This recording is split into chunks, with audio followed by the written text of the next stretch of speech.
everybody who was able to join us today. I'm sure we may have some people who are joining us as we get started. I want to start on time because we will have a lot of information to cover. As you may know, we have just published our agenda Friday for our regular Board of Education meeting Wednesday night.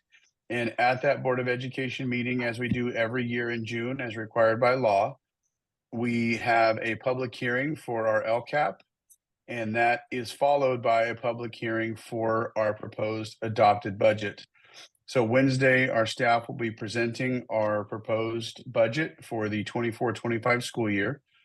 That has been published as part of our agenda materials and is available for public review and consumption. And today, Director James Arcala is going to go through a presentation of our 24-25 adopted budget as drafted for the board's consideration.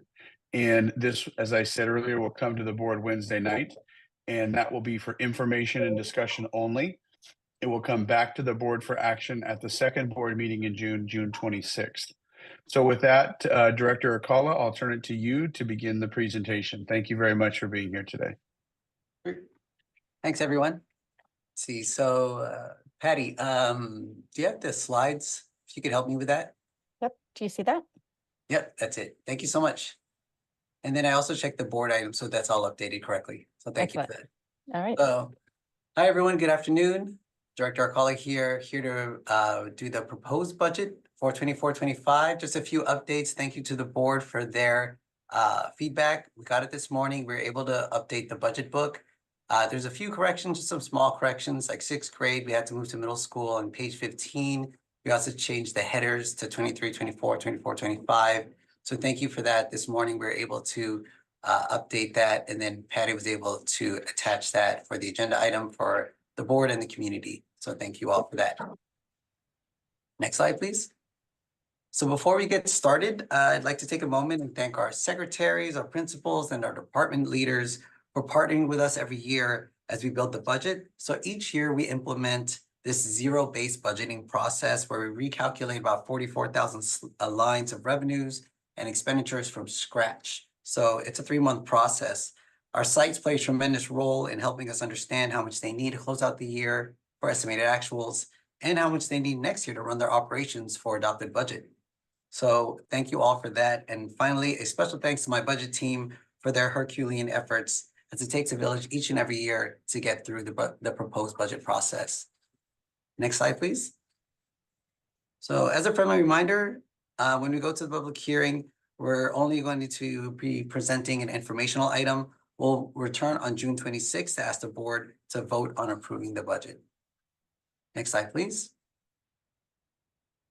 Now, a quick update on the latest news from Sacramento. The governor's May revised funding maneuver has been averted, and a new deal with TTA has been struck. The governor is now proposing to suspend the Prop 98 to help balance the budget. Suspending Prop 98 means we get to sustain funding levels for education programs by creating a maintenance factor or debt that requires payment in the future. It's kind of like an IOU.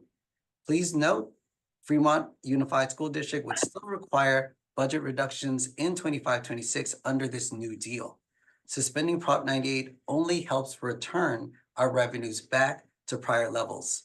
It doesn't give us more money. In fact, cash flow is now delayed under this new deal due to deferrals. Next slide, please. So to illustrate the point, we have the blue May revised bar showing how the governor tried to rebench our 23-24 base apportionment for the Prop 98 minimum guarantee to a lower level. Prop 98, it builds on itself each year, and this would mean less revenue for districts in the future. Now, the new deal in orange returns Prop 98 minimum guarantee to its rightful place. So you see it's higher. However, the state cannot afford the entire revised guarantee. So they plan to suspend Prop 98, which is in green, thus having to issue deferrals to pay districts back at a later time. In other words, cash flow will be delayed due to deferrals, but the good news is that the state will ultimately make us whole by paying this back at a later time when revenues are available. Next slide, please. Now on to the task at hand. Here are the key summary points for the proposed budget 24-25. Ultimately, we are in a perfect storm type of scenario. One-time funds are gradually coming to an end, while simultaneously cost pressures continue to drive upwards and revenues decrease due to COLA, lower COLA, and declining enrollment. This basically causes FUSD to go from a $7 million surplus in the current year to a $27 million deficit next year. And this is specifically in our unrestricted general fund. We'll continue to reduce expenditures by $20 million in 25-26 to sustain reserves above the 3% requirement. However, the ideal target for reductions is actually $30 million in order to eliminate deficit spending and balance the budget. Next slide, please. Starting with estimated actuals, here's a high-level summary of how we project to close out the current year for the unrestricted general fund. Now, the unrestricted side includes our flexible sources of funding for the district, such as LCFF, lottery, EPA, etc. Now, going from top down, we're projecting $408 million of revenue, which is in green, minus $316 million of expenses, which is in red, minus another $84 million in contributions to special ed and routine maintenance. This finally nets to a surplus of $7 million in gray. The surplus is added to the beginning fund balance, which is in yellow, which results in a bottom line of $50.9 million. Now, as a reminder, this is just for the unrestricted general fund for the current year. Next slide, please. Let's see.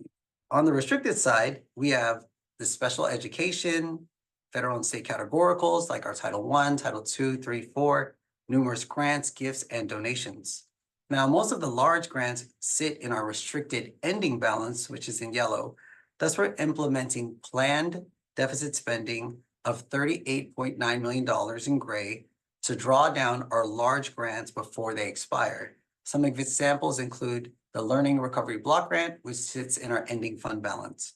Bottom line, we're planning for an ending balance of $28 million for restricted funds. Next slide, please. Now for the components of ending fund balance, in the middle of the table, we'll see a commitment of $35.9 million for deficit spending in 24-25 and 25-26. Now, just below that, we have assigned funds of $13.6 million, which is mainly for deficit spending in 26-27 and 27-28. Then we see the $28 million for the restricted ending balance, which includes large grants like the Learning Recovery Block Grant. Fund 17 is reflected 2/3 down to show $16 million for our 3% reserves.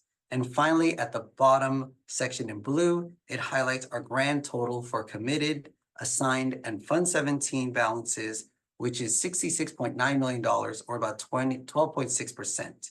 Now, we're going to need every penny of that $66 million to sustain us in the future.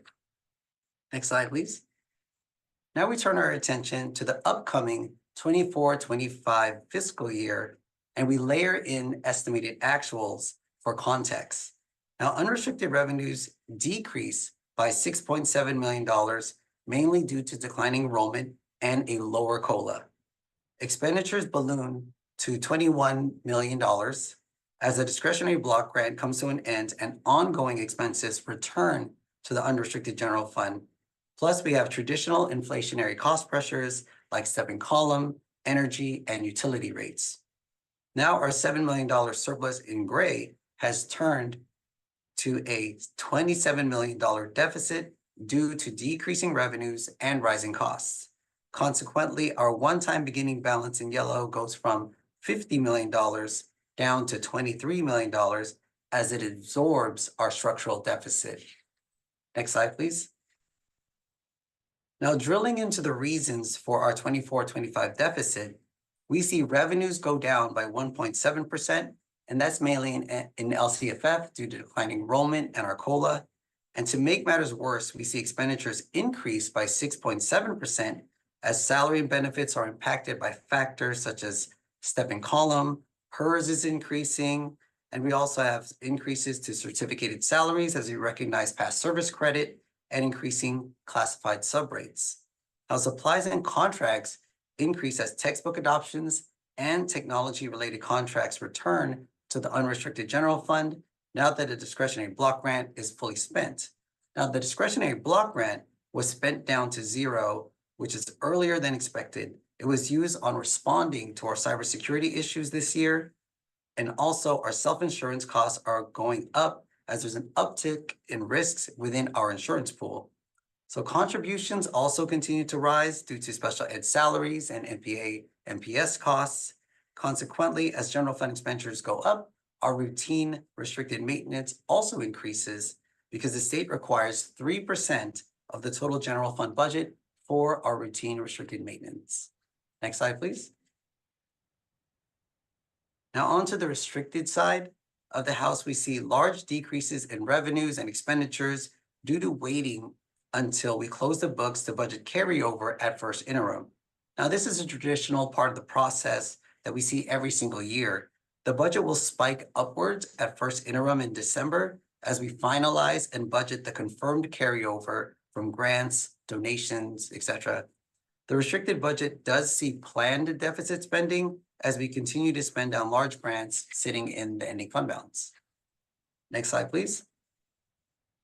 Now, the main focus of our 24-25 components of ending fund balance is on the committed line, where we see a circled $25 million reduction for deficit spending in 24-25.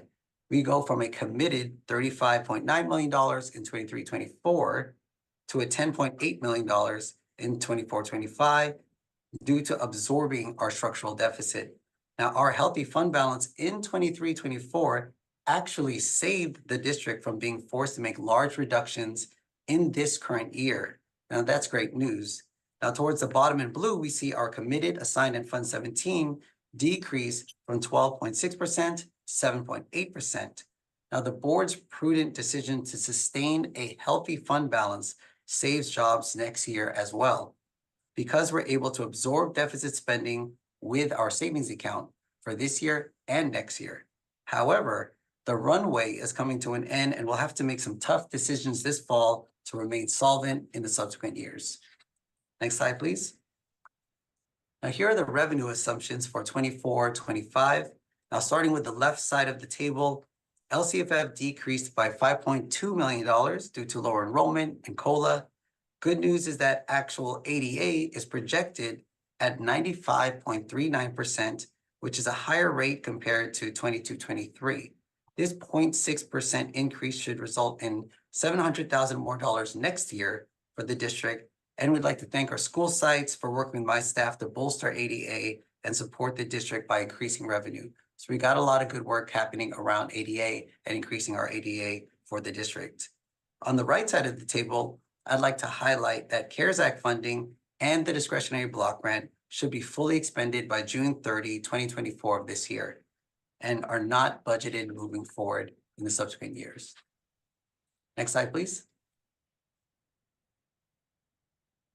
Next, we have the details of the major general fund expenditure assumptions. The main highlights, starting from the left side of the table, include step and column, increases to salaries due to certificated service credit and classified subrates. Plus, we only budgeted 80% of the 23-24 vacancy reductions just to be conservative. Now, budgeting historical vacancy reductions from the start of the year should hopefully get us closer to the target when we close the books next year. So that's kind of a new tradition that we're putting into the budget moving forward. PERS continues to climb by 0.37%. Supplies and contracts increase as the discretionary block grant is now fully spent down and ongoing costs return to the unrestricted general fund, like our textbook adoptions. Now, on the right side of the table, supplies see a brand new increase of $400,000 for school site custodial supplies, as we are required to comply with the California Code of Regulations around facilities use income. Those funds collected from facilities use must be deposited into Fund 40 for facilities maintenance. We'll continue to use those funds to repair and maintain our sites. So it's something that we are going to have to abide by moving forward.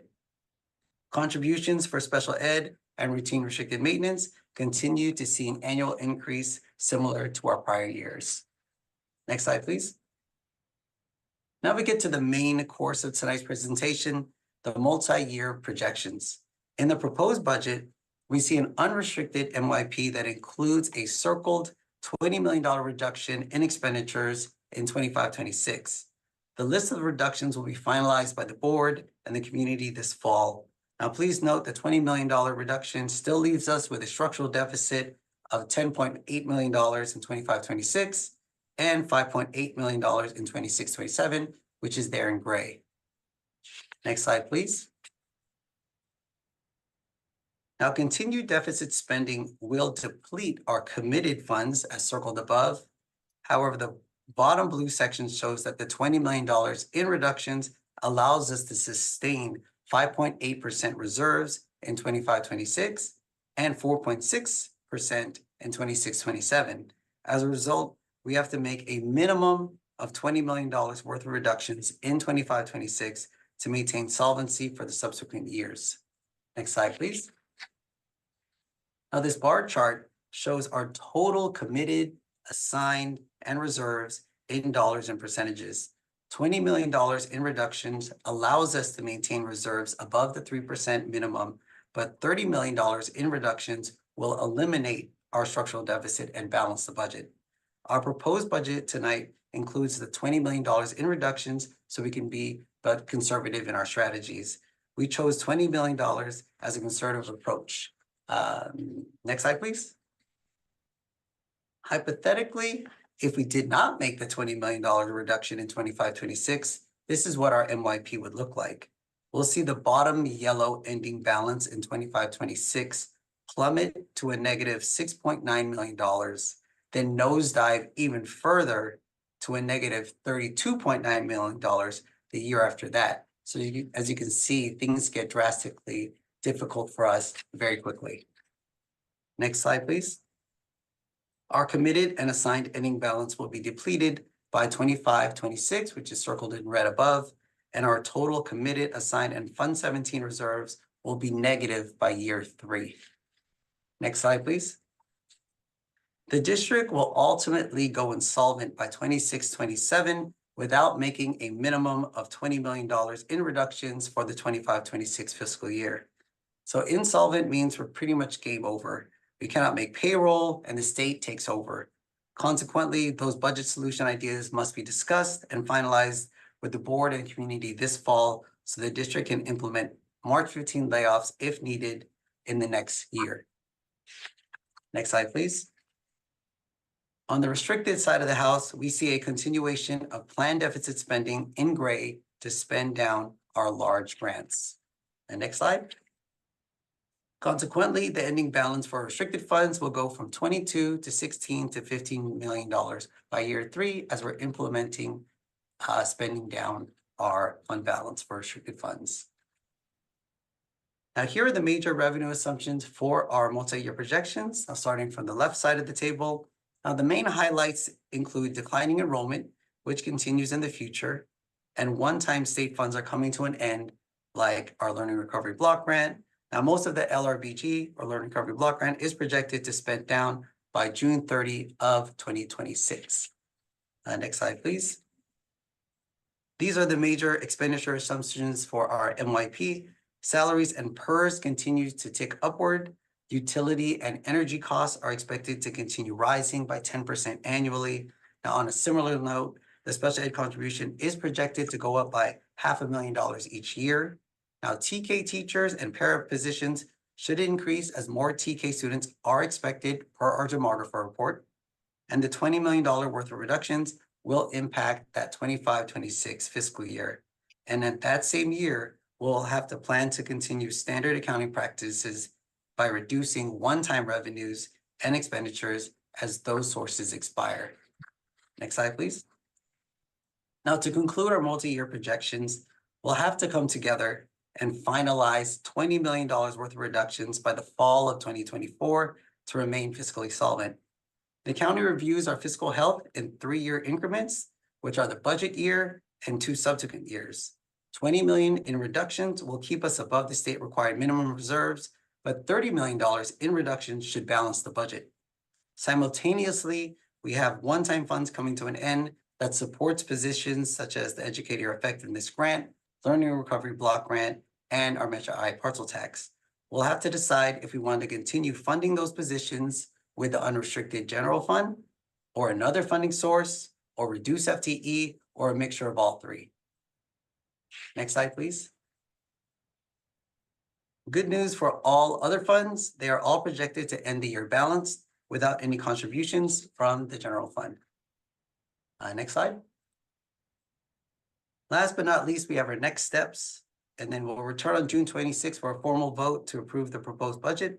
Then we'll be back at the end of July for a 45-day budget after we receive the Budget Act from the state. Director Pasquale will be here in September to report out on closing the books. And finally, we'll have decisions on reductions and first interim in December. Thank you all for your time, and now we'll be happy to answer any questions.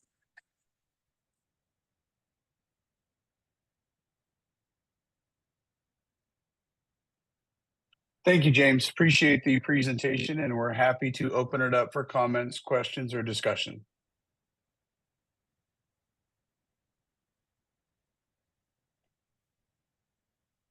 Go ahead, Trustee Jones. I know we're talking about making reductions in the fall, making decisions about those reductions through the fall with, I think, a cutoff of March in order to issue layoff notices, assuming that that's the direction that we need to go. So when do we need to, I mean, I want as much time as possible to engage the community and our labor partners with how to navigate these reductions. And I think it's no secret to anybody now, we're seeing our superintendent move on. We'll have a new superintendent. And I wonder how we are going to navigate this and what feels like such a short time. So when we're talking about making decisions in the fall, I had assumed we would have into the early spring to make decisions about how to make these reductions. And I'm wondering what the timeline really looks like for making the reduction decisions. Yeah, and we can certainly look at that timeline and go over it with the board, but ultimately, in terms of backwards mapping from the March 15th notices for anything that's a personnel related item for both classified and certificated and management, we would backwards map from March 15th, and ideally we'd want the board to enact decisions, I would say, by the end of January. That way any resolutions that need to come forward for reductions can happen in February, and that gives the HR team time to issue the notices. I think the December timeline is just keeping everybody in earnest and looking at what needs to happen. But I think when we come back to school and we start school in August, I would recommend letting those, first few weeks of August to get the year started, and that budget discussions with labor partners in the community begin in September. That I think is the most ideal timeline. And we'll have a first interim report before that, but we can communicate with our county and come to an understanding of what they're expecting from us in the first interim. But I would really be looking at the month of January, the timing in which you'd want to be making board decisions about reductions. Mr. Hillman, any insights on that aspect of my recommended timing? I totally agree with that, and that's what we were internally preparing for, Trustee Jones. So Mr. Arcala and myself and his team will be looking at things through the summer and through the start of school, so we can be ready to have all of the answers about where we think the budget is headed for 24-25, and then also the next 2 years of the MYP. We'll have all of that in September so we can engage in the process. Okay, and I know it's alarming for people, for us to be starting to talk about, well, we haven't just started, but for us to be talking about layoffs. But just when I look at the budget for this year in the budget book that shows the estimated actuals for this year, if you add books and supplies in the unrestricted funds, if you add the total books and supplies, services and operating expenses, capital outlay and other outgo, you get around 31 million there That's the entire that's the entire non-people part of our budget in unrestricted funds to get to 31. And so I don't see how we get to this target, even 20 million without layoffs. Do you see any way we get to 20 to 30 million without staffing reductions? No, I don't, and I wouldn't recommend it either. I mean, I think the data that you provided, Trustee Jones, is an important context. The piece that I also look at is, rightfully so, 85% of our budget roughly is spent on people because we're a service industry, right? We're here to serve our students. And so I don't think we can look at any significant reduction in any way, shape, or form. If it were 15 million, 20 million, or 30 million, if 85% of our budget is people, I think we have to acknowledge that reductions in staffing will be a component of our budget balancing solutions. And I think it's no surprise to everybody. Everybody here knows this too. We're still in negotiations and we haven't settled anything. And we're talking about 20 to 30 million in reductions before we settle any contract negotiations. Is that correct? Yes. And anything that we add that is an ongoing expense would increase that cut total and very likely result in more people being added to that layoff list. Is that a fair characterization? Yes, I think it's fair to say that anything that we add as an ongoing cost, whether it's part of a settlement or part of any other obligation, it's going to add to the number that we need to reduce. Okay, and I want to say again, I think I've said this at board meetings, nobody joins the board in order to be making cuts. We all join the board because we want to do positive things. And, I've been on the board now, this will be my 6th year. And I think this will be my 4th year of cuts. I think there's only been 2 years. And that was during the flush COVID times that we weren't making cuts. So I've already been part of making, I think, 16 million, 22 million, 9 million. And I'm nervous about how lean parts of our budget are and what this really looks like for us and how painful this is really going to be. And I think, like I said, as much engagement as we can have with the community and our labor partners, the better. Because I don't see, I think the only way we could possibly see more revenue is with a parcel tax. And our polling for that is not good.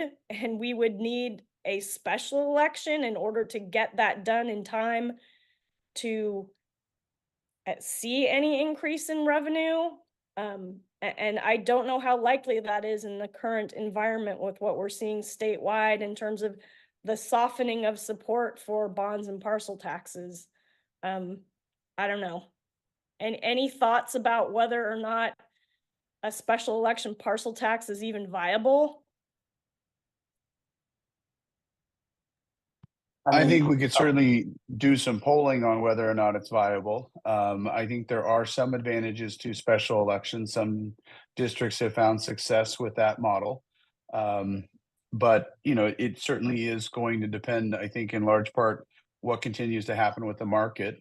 We know that inflation numbers statistically are a little bit better, but the affordability of things is not. And that's going to weigh heavily on how people, I think, cast their vote at the ballot. But, it's certainly something for us to consider, and there will be some significant political dynamics that become crystallized in November as well with that election. So there's a lot to look at in the future there. And I think we're also anticipating, what we'll see from the state in terms of the budget and deferrals. And we'll know once they pass the trailer bill and all that language, what the real net impact will be for us there. And I think it's also an important reminder, this is not a Fremont Unified problem alone. There's many districts that have already made major budget cuts this year, and neighboring districts that will be targeting a similar scope of reductions in the near future, the way Fremont is.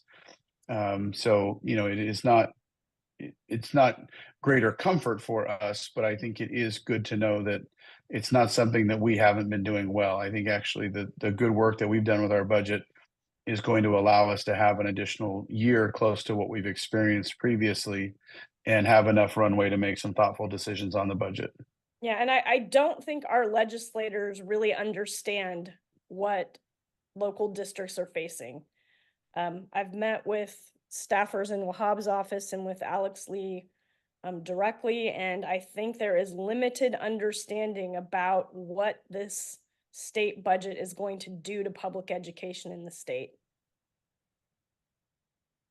Yeah, I don't think they do either. I think they rest on their laurels is the wrong word, but I think that they have a different level of comprehension in the idea that they are protecting aspects of funding and not actually seeing the real tangible outcome for districts on a local level. Michelle? Thank you, CJ. I know we're talking doom and gloom.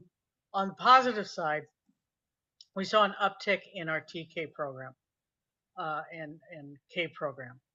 What I would like to know, because I've seen that TK was a 10-to-1 ratio, is that profitable for us? Because if it is, then I would say that we should really go after marketing, because what I see is a lot of the young kids that we have, they're being put into the Montessori schools, the special, there's schools cropping up everywhere. Whatever strip mall got vacated, there's another school going into it, because they offer a longer period of time. The student's not getting out at noon or at 2 o'clock.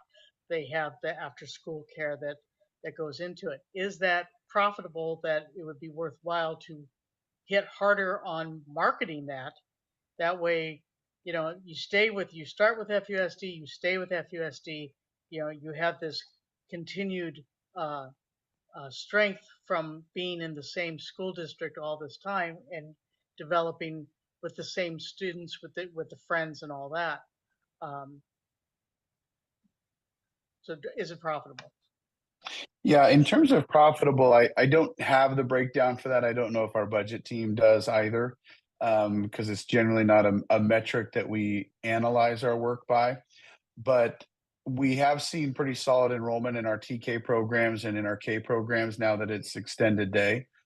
I feel like our capture rate, as described to us from our demographers, is relatively strong. But we'll certainly research what you've described, Michelle, and see if there aren't more ways we can capture our TK students.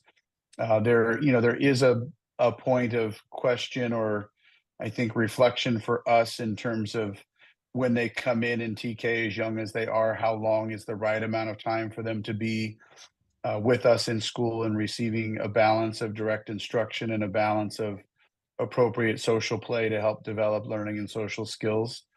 But that is certainly something we can continue to consider. And actually, I have we have our school services dartboard, which is on our walls, and I'm looking at it right now for TK. TK is actually, they have an add-on to the grade span formula for LCFF. So we get an additional $3,000 per TK student. And TK has now been added to the TK through 3 grade base grant. So any TK kid that we get, it definitely helps the district in terms of LCFF revenue. Plus we get an add-on on top of that for those TK students. So it'd be really beneficial as we receive more TK students, and it's increasing, because the hope is that they stay with Fremont all the way through 12th grade, and that's going to help us out a lot. Just to follow up, of course, I saw Danny shaking his head that it's not really a viable thing, but yeah, it's capturing the student at a young age so that we hold on to them. I remember last year at this time, we were projecting a downturn in the enrollment of something like, I want to say 350 or something like that, and it ended up being only, less than, I think, around 60 students. So, is that because we were able to capture, 290 TK kids, or as our demographer got some bad info. I mean, we're kind of wringing our hands on a lot of stuff that we did at the beginning of the year that we didn't have to. I don't want to, be the ostrich and putting my head in the sand, but I also want to be, are we going after every positive aspect of bringing revenue in as opposed to looking at always cutting? Yeah, it's a good question, Michelle, and I think we are doing a good job of that. And it's a little bit hard to say why our enrollment numbers stabilized a little bit this last year. In a, absent the pandemic, we might have had a more historical trend to really point down a reason to why it flattened out. But post-pandemic and during the pandemic, we saw a lot of changes in enrollment patterns that weren't typical for public school districts, and they weren't necessarily typical for Fremont. I think if we see another year of flatter enrollment and we start to see more than 1 year of data about what's happening at specific grade levels, then we might just be able to identify more trends of success and where we can dig deeper into those. I do think that our extended day kindergarten program helped capture some more students, but we don't really have a metric for how many additional students it captured versus ones who may have considered going elsewhere. The only other two pieces of data I would provide is that the overall county birth rates are still very low.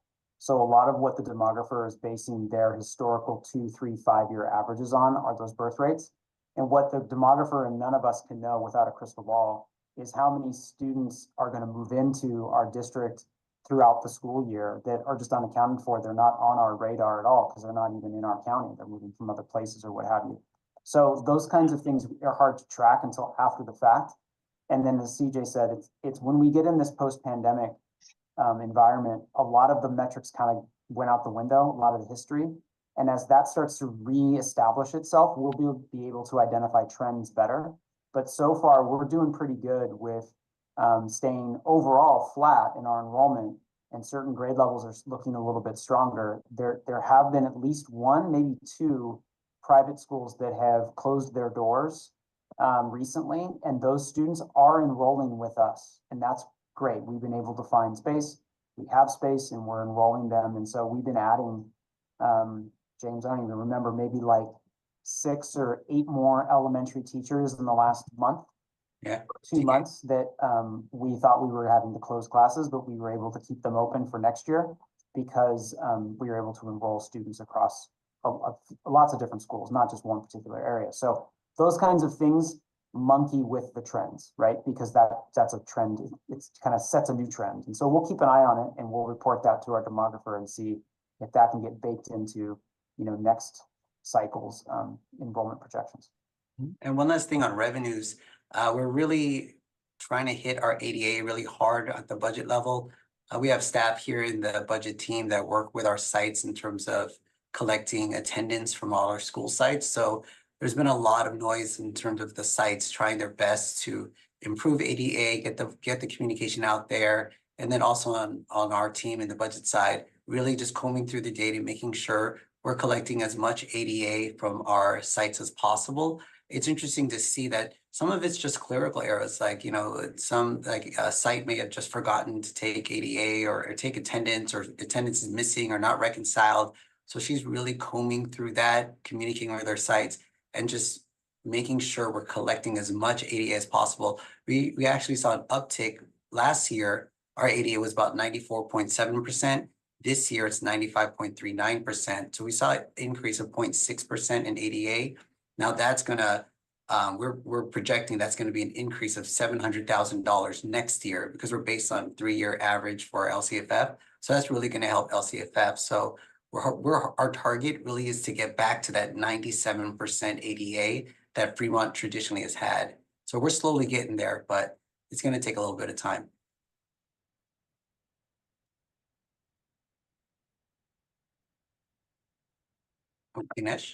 Ganesh's hands is up. Yeah, and thank you. I just had a general question. I think earlier we mentioned when Trustee Jones was talking about Senator Wahab and Alex Lee as not having enough information. I guess the question was, they may not be particularly close to issues related to education, and they may have other areas of focus. But my question is there anybody in Sacramento in the legislature who champions education?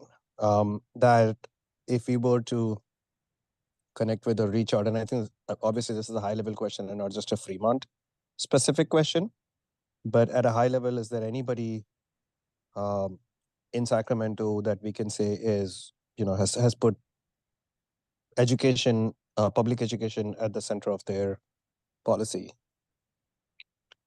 Yeah, that's a great question. I mean, I think that we have some local representatives who do really care about education.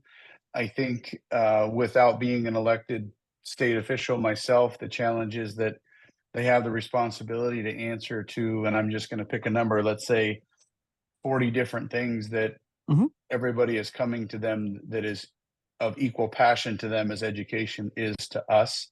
The other challenge that we have is the statewide elected official, Tony Thurman, who's our superintendent of public instruction for the state of California, does not have a vote in passing legislation or the budget. So there's a disconnect there.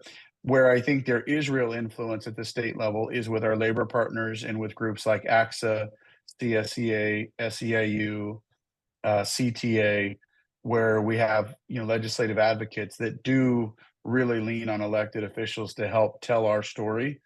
And a number of our staff, including CSBA at the board level, are engaged with that work to try and tell our story and make it important.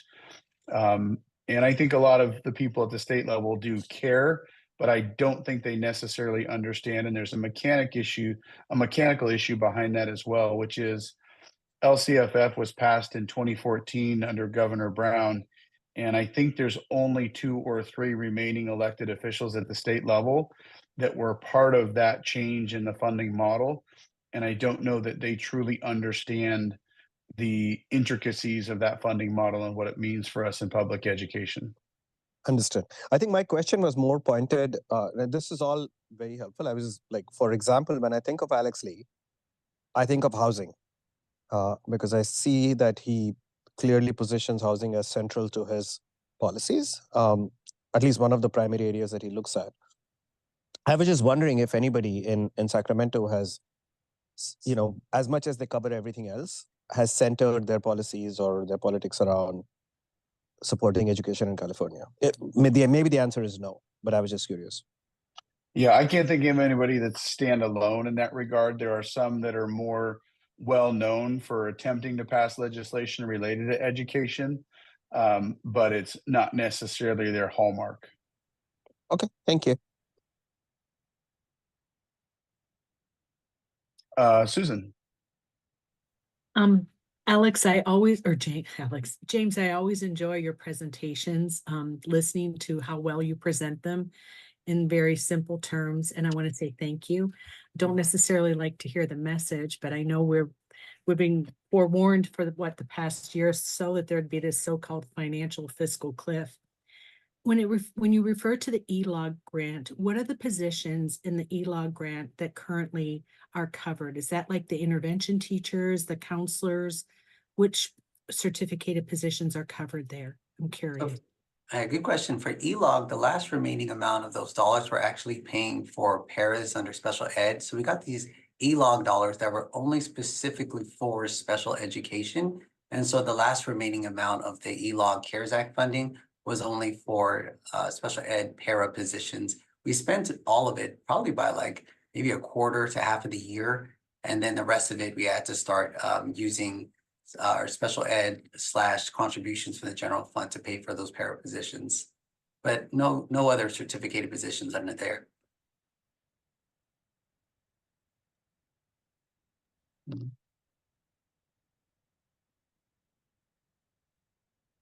Yokes, go ahead.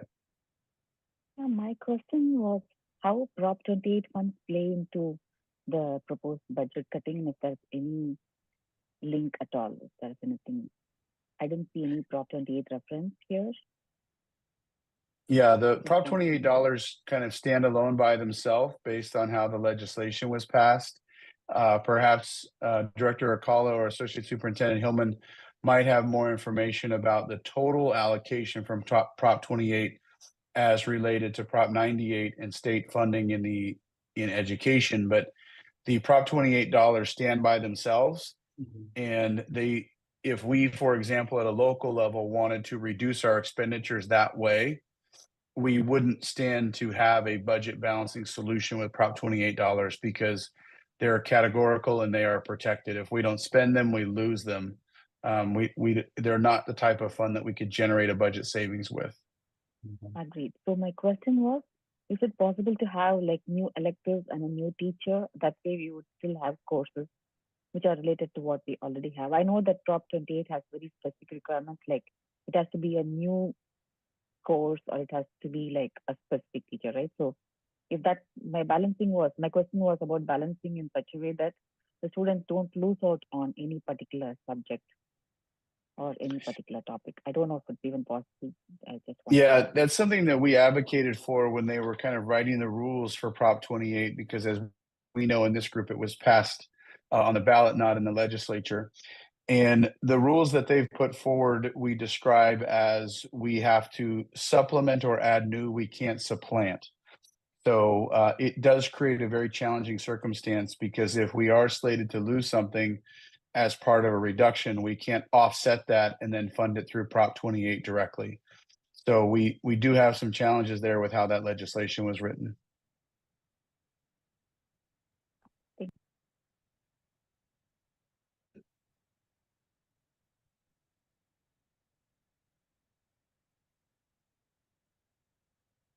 I'm not sure if your hand's still up from the last time or if you had a new comment. No new comment. Okay, no problem. Any other discussions for the group? Yes, Michelle. Yeah, one other question. I know in the LCFF funding where you're using your free and reduced lunch to try and get to those numbers, how close are we to the next threshold? Because when I remember going back to 2014, and so I may have changed, but you have certain thresholds that increase the amount of money that comes back to your district. Are we anywhere close to that, that a big push might help us hit that hurdle, or are we still way off in the distance? Yeah, I think we're still way off. I think our projected unduplicated percentage is 33% in the next year. And I think the next threshold for a change in funding would be 55%. Yeah, and CJ, that's the concentration grant threshold that we're talking about, right? Correct. Yeah, and that's my understanding as well, Michelle, is that we're quite a ways off from being able to hit the concentration grant threshold. That said, though, the more students we identify as unduplicated students, whether they're in need in one of the three categories, it still helps us. We still get more supplemental dollars. So that's still a good thing to do. The range between a 33% of those students in our district to 55, there's still a lot of growth there before we hit the next concentration grant. But the more students we identify, the more money those students get because they need the support. That's the way the system is set up. So it's still worth finding the students and getting their information, because it isn't just about us getting money. It's also that they qualify for a bunch of other services too. And that's what a lot of our families don't understand. They think if they give us, because we're the government, that if they give too much information to us, that, you know, we're talking to other agencies that they don't want us talking to, like for instance, the police. And so what we try to do is really educate them that, you know, we're trying to help you with additional resources, not only from the school district, but they then become qualified for other services too. And so we're trying to do that in concert during our registration time, which of course is, you know, coming up this summer and into the fall. And anytime a student enrolls throughout the year too, we try to tell them and walk them through that whole process, because they benefit. It isn't just about capturing more money, but it's about both. Yeah. All right. Well, we ran up to 4:50, and I appreciate the discussion. This will be my last meeting with this group. I look forward to supporting the next superintendent to transition their work with this group, and we'll lean on the leadership of all of you and our board, and certainly our budget and business team and associate superintendent as we move into the work that we will engage in to look at budget balancing solutions. But fear not, I will be doing that same work in my new location. As mentioned earlier, people will be facing a similar circumstance. And so I anticipate that the next advisory task force meeting will likely be a review of the 45-day revise and an analysis of what is actually agreed upon by the state and included in the trailer bill language. So as that is published, our team will work with Patty to get the next meeting scheduled with this group. Thank you, everybody, for being here today, and we will see you soon. Take Thank care. you, CJ. Good luck to you. Thank you. Thank you so much.